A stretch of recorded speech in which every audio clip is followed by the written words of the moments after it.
प्रेम पर की एकमेव जीत है छीनना। द ओनली विक्ट्री और लव इज फ्लाइट। देखिए, नेपोलियन बोनापार्ट जैसा शासक न कभी हुआ है और न कभी होगा, यह मत है विश्व के इतिहासकारों का। इतिहासकार कहते हैं कि नेपोलियन उतना महान था जितना कोई सद्गुण विहीन व्यक्ति हो सकता है। देखिए, इतिहासकारों ने कितना कसैला व्यंग नेपोलियन बोनापार्ट पर किया है। इतिहास एकमात्र विवेक है, ये वक्तव्य है नेपोलियन बोनापार्ट का। नेपोलियन समय के शिल्प पर अंकित एक ऐसा नाम है जिसकी चमक कभी धुंधली नहीं हो सकती। सामान्य घर में जन्मा नेपोलियन फ्रांस की सत्ता के शीर्ष पर पहुंचा था।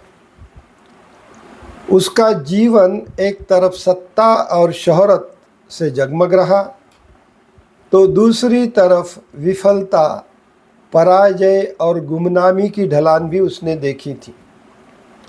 सारे यूरोप में फ्रेंच राज्य क्रांति की जड़ें उसने ही जमाई थी।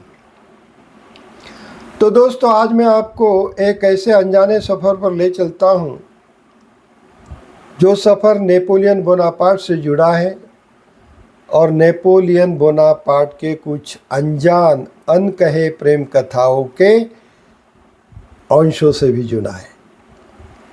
बहनों, भाइयों और मेरे अजीज़ दोस्तों, मेरे YouTube चैनल पर आप सभी का मैं हार्दिक स्वागत करता हूं। मैं हूं डॉक्टर देवेंद्र पुनसे और मेरा आज के वीडियो का विषय है प्रेम पर की एकमेव जीत है छीनना।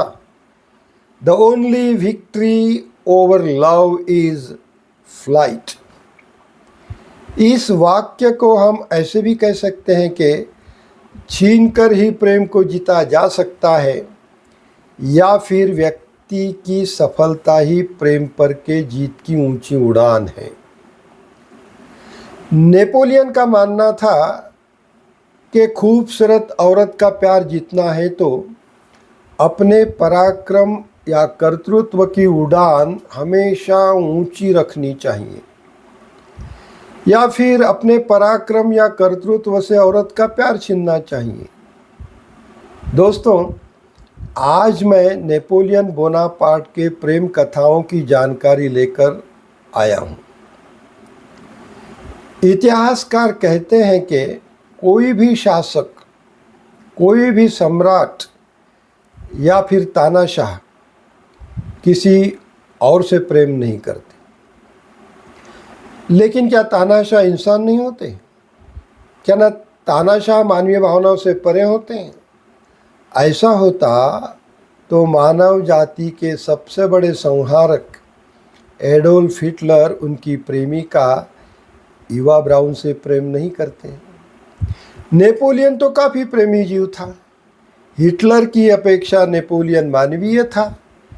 नेपोलियन के बहुत सारे स्त्रियों से प्रेम संबंध रहे थे। अभ्यासक, संशोधक और इतिहासकार कहते हैं कि नेपोलियन के कुल 21 खूबसूरत ललनाओं से प्रेम संबंध रहे थे और उनमें से केवल 7 प्रेम संबंध प्रमुख थे और सफल भी रहे थे।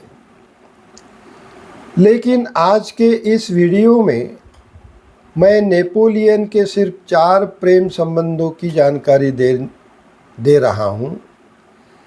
जिन 4 स्त्रियों से उसके प्रेम संबंध रहे थे, उनमें से 2 के साथ उसने शादी रचाई थी।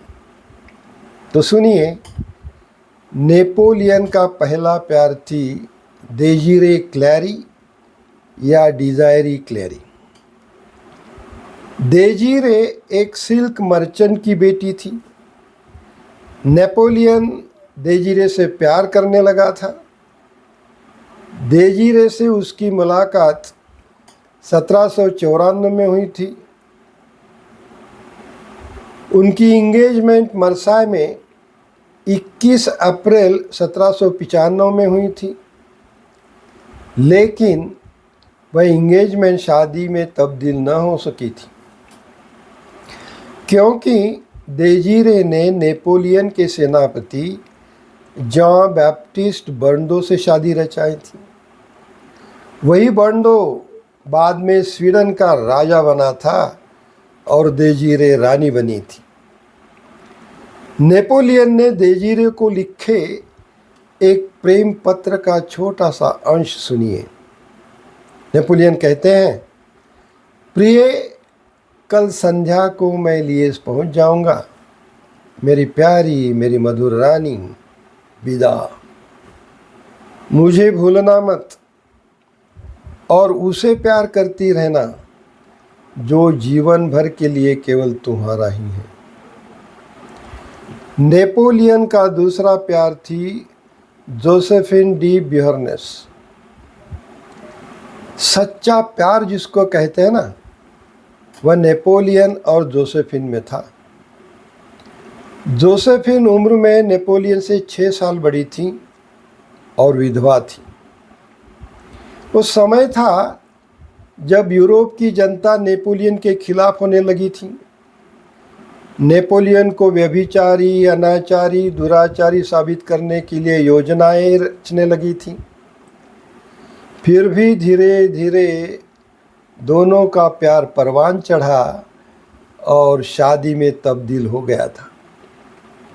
शादी के बाद हमेशा की तरह बीच बीच में दोनों में मनमुटाव होता रहता था। नेपोलियन लंबे लंबे प्रेम पत्र लिखकर जोसेफिन को मनाता रहता था। नेपोलियन ने जोसेफिन के प्रति प्यार जताने के लिए जोसेफिन को एक महल भेंट दिया था जिसका नाम था मॉल मेजॉन। इस शब्द का अंग्रेजी में उच्चारण है मॉल मेजॉन, तो अमेरिकन भाषा में इसका उच्चारण है महल मजोन। जोसेफिन को जब कोई संतान न हुई तो नेपोलियन तरह तरह के मंत्र तंत्र और टोटकों का इस्तेमाल करने लगा था। जब संतान न हुई तो दोनों में तलाक अनिवार्य हो गया था। तलाक जब होने वाला था तब दोनों जी भर के रोए थे। नेपोलियन का तीसरा प्यार था बेबीलोना। नेपोलियन और बेबीलोना में अनोखा प्रेम संबंध था। बेबीलोना पोलैंड के घराने से थी। उसका नाम वास्तव में काउंटेस मैरी वेलेस का था। दोनों में प्यार हुआ था 1806 में। माय स्वीट मैरी, नेपोलियन के बेबीलोना से प्रेम पत्र की शुरुआत इन्हीं शब्दों से होती थी। नेपोलियन बेबीलोना को दिलो जान से चाहता था। दोनों की एक संतान हुई थी जिसका नाम था अलेक्जेंडर। नेपोलियन ने बेबीलोना से शादी नहीं की थी।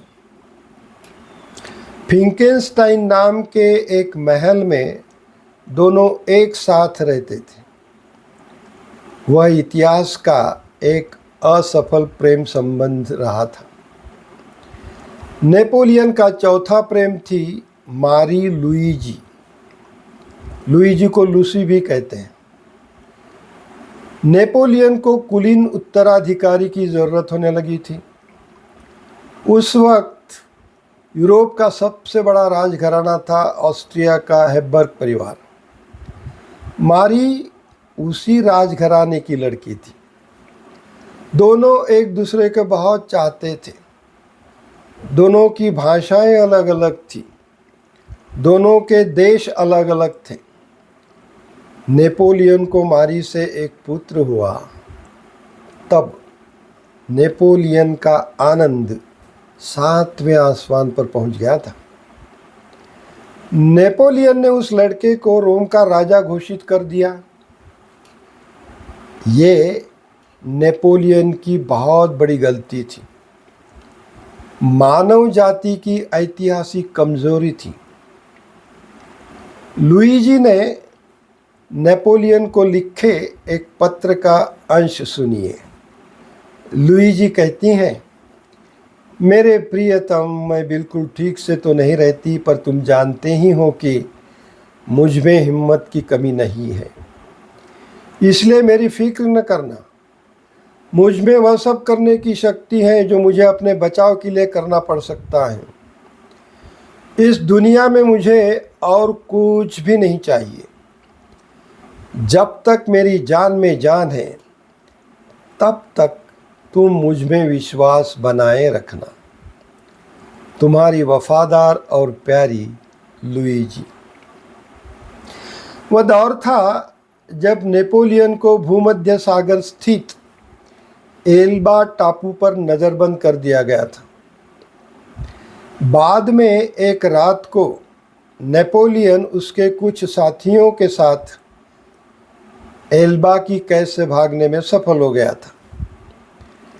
नेपोलियन फ्रांस पहुंच गया और फिर से फ्रांस का सम्राट बन गया था। तो दोस्तों, नेपोलियन का जीवन इतने छोटे से वीडियो में पेश करना मुमकिन नहीं है। इस वीडियो के अंत में मैं आपको जॉर्ज बर्नार्ड शॉ, जो विलियम शेक्सपियर के बाद दुनिया के सबसे बड़े नाटककार माने जाते हैं, उनके मैन ऑफ डेस्टिनी नाटक में प्रस्तुत एक व्यंग का अंश सुनाता हूँ। सुनिए। बर्नार्ड शॉ कहते हैं, एक अंग्रेज सब कुछ सिद्धांत के लिए करता है। वह राजा को सारी सत्ता देता है राजतंत्र के सिद्धांत के लिए, और राजा सिर काट देता है केवल गणतंत्रात्मक सिद्धांत के लिए। बर्नार्ड शॉ ने ये कसेला व्यंग यूरोप की राजसत्ता पर किया था। अंत में नेपोलियन के बारे में बस इतना भर कहना काफ़ी है कि नेपोलियन एक अहमवादी रहा, पर उसकी विजयों ने सारे यूरोप में फ्रेंच क्रांति के मूल्यों की नींव रखी, जिससे आधुनिक संसार का जन्म हुआ। फ्रेंच राज्य क्रांति की नींव थी, घोषणा थी स्वतंत्रता, समानता और भ्रातृत्व या विश्व बंधुत्व। इसका मतलब है अंग्रेजी में लिबर्टी, इक्वालिटी और फ्रैटर्निटी। इसी के साथ मैं आपसे विदा लेता हूँ और आपसे दिली गुजारिश करता हूँ कि आप मेरे चैनल को सब्सक्राइब करें, कमेंट करें और लाइक करना न भूलें। धन्यवाद।